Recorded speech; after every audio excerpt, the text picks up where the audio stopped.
Whew, whee.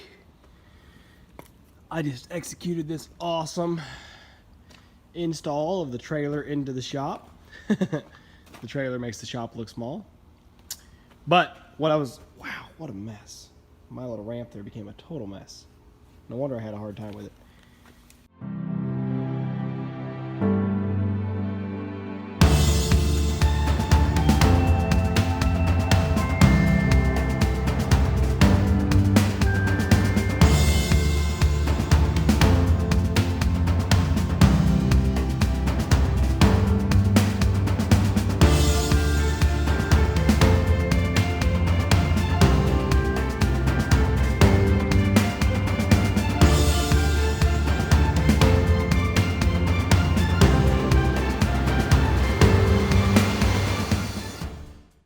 What I really wanted to brag about was not really my ability to back it in here because I cheated.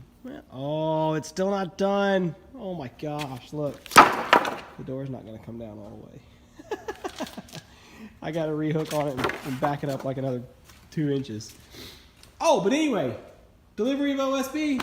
We got our OSB. So we are doing 7/16 OSB on the loft floor, on the ceiling underneath, on the bathroom walls, all the interior walls of the whole shop is going to be the 7/16 OSB. So we got 80 sheets today. I hope that's enough. I think it's going to be a few sheets extra, so it gives us some room for some slop. It was $7.07 a sheet. I mean, you can't even get drywall that cheap. You know, it was cheap for what it is. Which is funny because if you go up to 1/2 inch, it's like $17. If you go up to 5/8 inch, it was like $14. So why a 1/16 of an inch cost you so much more, I don't know. But 7/16 is what we got here. So 80 sheets. We just want to get it backed into the shop because it's supposed to rain all day tomorrow. So we didn't want to have to be doing this in the rain or working with wet plywood or wet OSB. So at least now it's in the shop, with the exception that I'll back it up another 2 inches.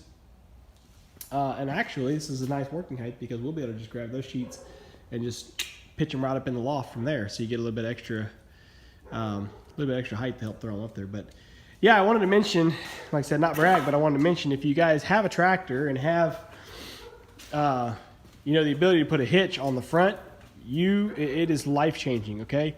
Back in this trailer in here with my pickup or with a hitch on the back of the tractor would have been nearly impossible.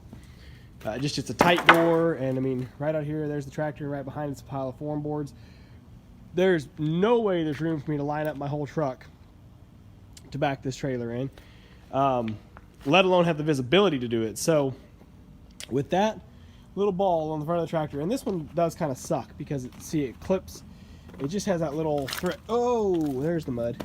It has that little thread down to hold it, and then when you go to pushing at any sort of sideways force, that thing sits there and flops back and forth. So it really needs to be a welded receptacle so it can't move, so the ball always stays straight in line with the tractor. But I managed to make it work. It took me 2 attempts, so I started to get the trailer backed in, and you can see how my ramps got all jacked up, my 2x2s there that I used, those got all jacked up. This tire hit it first, and it messed this whole end up. And then the whole thing was just wanting to go crazy. So I set the trailer down where it was, which it was like this. So it was already, 80 out of 90 degrees, lined up perfect. Set it down, relined the tractor straight on with it, and then pop, went right in. So anyway, it's in there now. I'm gonna fire up the tractor and push it back that little extra couple inches like I need to. But you can see from this depth perception, it almost looks like it's hitting that trash can back there, but it's still 4 or 5 feet from it. So I got plenty of room. We'll scoot it on back a little bit. But yeah, we got our OSB for the shop. Yippee! So just starting on the OSB decking of the loft, turning out already to be a total pain because the building isn't perfectly square, but really more because I've got a notch around those little V-braces that come down, but we only have to do it a little bit. We're gonna alternate the panels, so the first ones here I've laid 8 foot this direction, and then we're going to do a double layer of 7/16 because the 7/16 panels were only like $7 a piece. So we're going to do a double layer of 7/16 to get almost an inch thick. Whereas if we tried to buy like even a 1/2 inch or a 3/4 inch sheet, It was like $16 a sheet for a 3/4 sheet, 16 or 18. The half-inch sheet said it was 15, which is just kind of weird. It's not really easy to find actual true half-inch plywood. So, I'm just gonna show you how it looks up top there. I just got those two. They're not even nailed down. Just kind of set up there. Kind of screwed myself because I got excited and I threw like 10 sheets of OSB up there, thinking that there was a lot more space than there really is. So now I keep having to move them around to get them out of the way. But I'm trying to get that back wall started across there, get those nailed down, and get my first row started over here, and then get my alternating sheet turned going the other way. And then once I start to get a pattern of the final floor done, I can start throwing a bunch of sheets up there and stockpiling them, and then drag them over as needed. So it'll go pretty quick, but I've got to stop now and go drive the bus. But I got to go to the Connex too and get the shorter nails that I need, because I'm not going to use my 3-inch framing nails on this. Anyway, just want to show you how it's starting. Starting on the decking flooring up here in the loft. And I kind of got ahead of myself like a dummy. I threw like 10 sheets up here, 15 sheets, but I got all excited. And then they were all on my way, so I've already moved them like 4 or 5 times. But I got the first sheet down here. Had to notch it in around that brace, which is annoying, but got it in there far enough. And I had to trim this first end of it because it didn't line up right on the this, which I knew it wouldn't. I was hoping that my next piece, 16 on center, would line up, but it also didn't, which means I didn't get the joist exactly 16 on center. Oh well, it is what it is. So I had to trim it too, but I've got the first 2 down, and I'm gonna go ahead and try to get the 3rd and maybe even the 4th to get this whole back row done. And then I'll shift this whole pile over onto this first row and then do the second row. I'm gonna have to trim a little bit around that post over there, but it's okay, it's kind of slow. All right, so we're zipping right along with it now.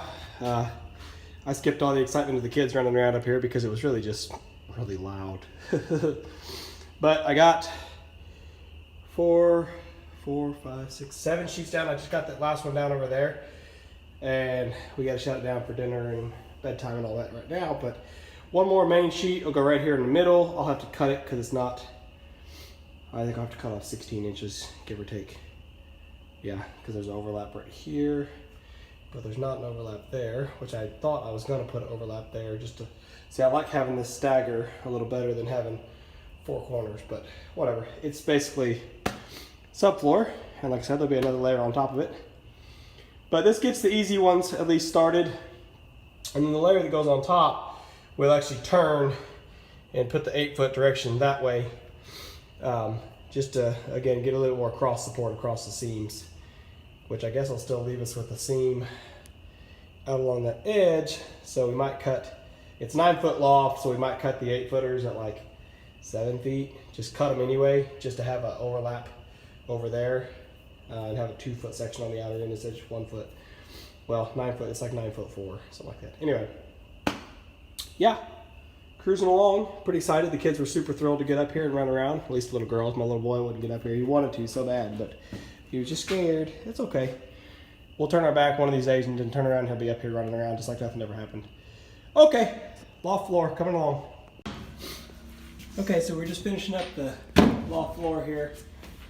My wife's working on screwing down the last few pieces of the little short rips that we had to make to get to the edge.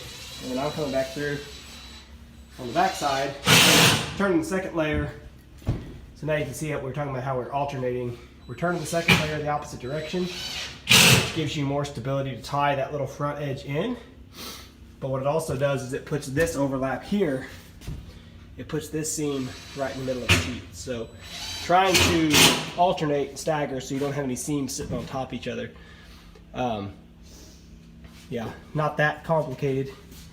We're not too worried about the loft floor, obviously, because once stuff's stacked on, they'll stay flat. But we have been going through all these that were just screwed. I just screwed the corners of them down the other day, and man, they're twisted and bowed up anywhere they weren't tight, just from sitting up here for a couple of days and not having weight on them, I guess. So Katie's going through and tacking those down too, just to make sure that the base layer is really about flat. So when we lay the second layer on top, it should go a lot faster and be a lot better. Okay, so we got the whole bottom layer done. We got these first 4 sheets laid up here on top, and you can see, like I said, we've alternated the direction. And we made it so that all the seams line up in different places for the most part. And this one is notched and fit around that. Nothing's nailed down yet, but what I did was I went ahead and put all 4 sheets down and got them to where I made sure everything lined up good on the front. You can see up here on the front, we're just a little bit out of square. This front corner is flush, and this corner here is not. But that could be just as much as, you know, some wane in the 2x6 actually. The 2x6 got a thick spot there in it or whatever, but it'll work out just fine. So anyway, we are going to go through and nail down all 4 of those. And we should be able to throw another 3 or 4 up here. We'll just have to space them out and figure out. And then of course that far side we'll have to cut something to fit. If we've got some long strips off, maybe we can use those long strips to go against that edge. That'd be kind of nice.